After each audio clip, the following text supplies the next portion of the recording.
this tutorial, we are going to cover breadth-first traversal, better known as level-order traversal of binary tree.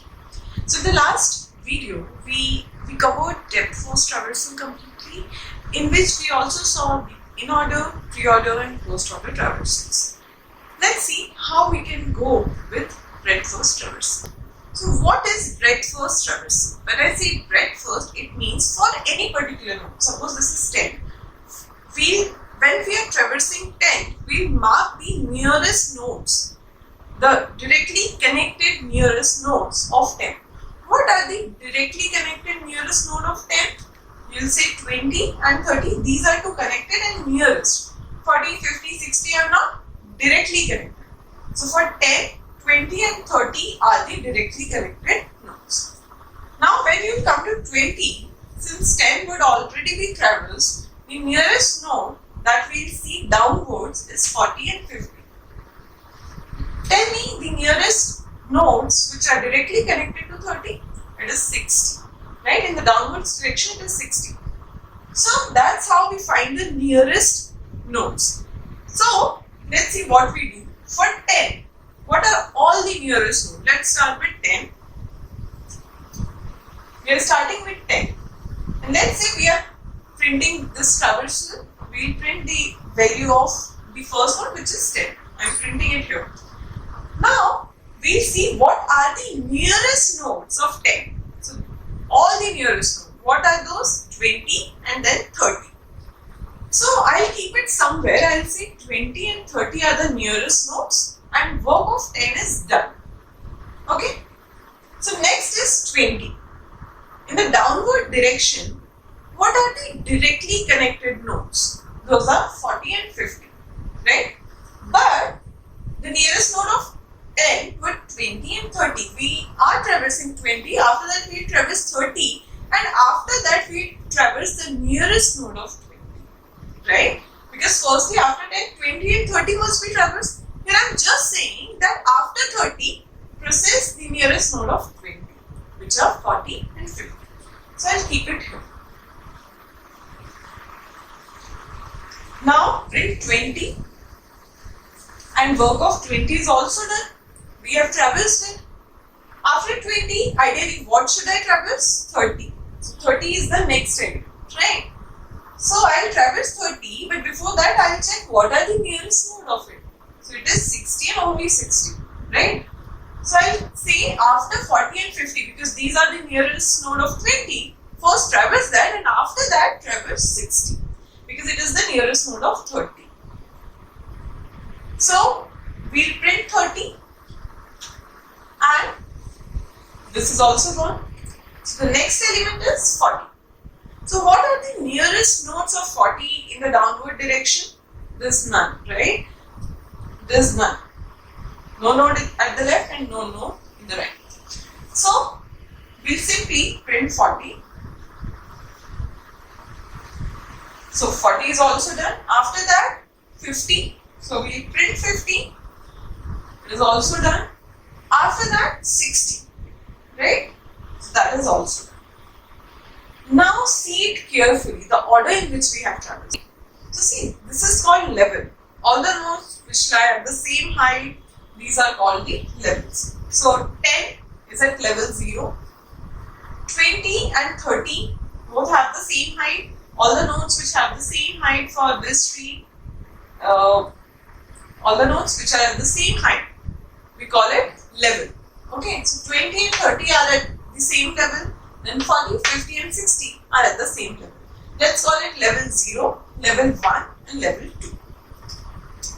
Now, if you see the order in which I have traversed, it's 10, then 20, 30. It means all the elements of level 1 and then 40, 50 and 60. Which is level 2. So that's why this breadth-first traversal is also known as level order traversal.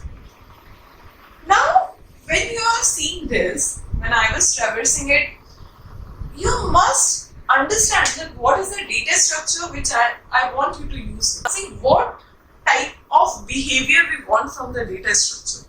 The element which is coming first should come out first. Is it the case? Firstly, let's start with 10. I put 10. Then I insert 20 and 30 and I remove 10 then. Right? Now 20 should be the first element. Right? Because after 10, 20 was the first element to be inserted. So 20 should come out and then we see the nodes of it and that we should push at the end. So the behavior is something like we are removing the elements from the front. Let's consider it as the front. We are always removing from the front and we are inserting elements from the back. So insertion is happening from this end and removal is happening from this end. What is the data structure which simulates this behavior? That is called queue. So here we are going to use queue. And now you need to write a function which does the level order traversal. So what is the input for this function? Root element. And what this function is supposed to do is going to give you the traversal. It is going to print all the values of the nodes for you. So let's start. Once you have practiced it at your level, let's see what I have done. So let's name it as level order traversal and we are having root as the value. Now the very first statement I have written is I have created a queue and its reference is a queue. So let's see, after writing this statement I should have a queue. This is the front end of it and this is the back end of it. This is the front end of the queue, this is the back end. So I have created a queue. You can see it in the tutorial where I have discussed about the theory and implementation of queue. This you should be able to do. Now you have a queue. Using this we need to do the level order traversal. The very first thing, the very first corner case you should check is if root itself is none, it means the tree is empty. In that case, there is no need to do further traversal. So you need not to push anything if root is none.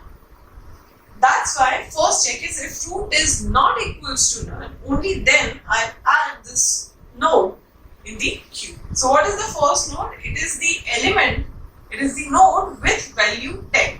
I'm only referencing 10, but you know what this node contains. Left reference, right reference and the value. So here I put the node having value 10. I'll put reference. So q.enqueue root, this is the first thing I did. Now I'm starting a loop and it will run till the length of your queue is equals to 0. Like the loop will run till your queue doesn't become empty. So let's start. The very first thing, as soon as I entered the loop, I'll dequeue this element. So 10 is gone. Okay, I'll dequeue and I'll put it in 10. So now 10 contains the reference to your node 10. It has got the reference. I'll check. So firstly I'll print this data. Let's see, I'm printing it here. 10, I've printed. And then I'll check if temp.left, which is the reference to 20. Is it none? No, it is not none. So in the queue, I'll put here 20. I'll put here the node which contains 20. So q.enqueue, temp.left. And next I'll check the right of it. So right of 10 is node 30. So I'll push that as well. So I've enqueued both the nodes because those are not none. So this is my current queue. Next step. So this is done. Again we loop from here.